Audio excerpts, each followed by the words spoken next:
বাস করত। সেখানে ছিল একটি দুষ্টু খরগোশ, একটি মিষ্টি ভালুক ছানা, একটি লাফালাফি করা ব্যাঙ, একটি চঞ্চল বানর আর অনেক রঙিন পাখি। একদিন ভোরবেলা সবাই মিলে ঠিক করলো আজ তারা একটি আনন্দের উৎসব করবে। খরগোশটি হাসি মুখে বলল, চলো আজ সারাদিন শুধু খেলবো, নাচবো আর গান গাইবো। সবাই খুশিতে হাততালি দিয়ে উঠলো।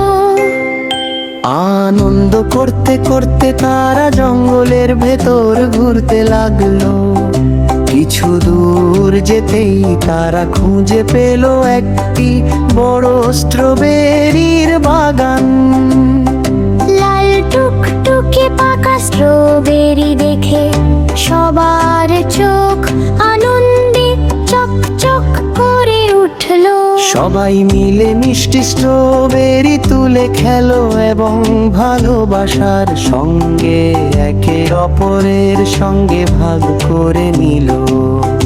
তারপর তারা রঙিন মজার ললিপপ খেতে খেতে হাসি আনন্দে মেতে উঠলো।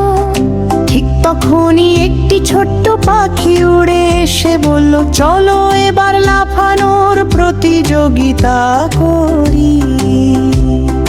ব্যাঙটি সবচেয়ে উঁচুতে লাফ দিল, বানরটি গাছে উঠে দারুণ সব কসরত দেখাল, আর খরগোশটি এত দ্রুত দৌড়াল যে সবাই অবাক হয়ে গেল।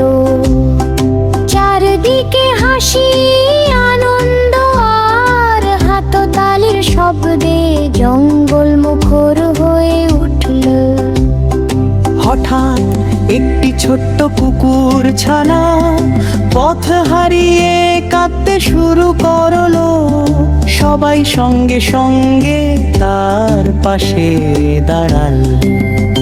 তারা তাকে সাহস দিল, সান্ত্বনা দিল এবং অনেক খুঁজে তার বাড়ির পথ বের করে দিল।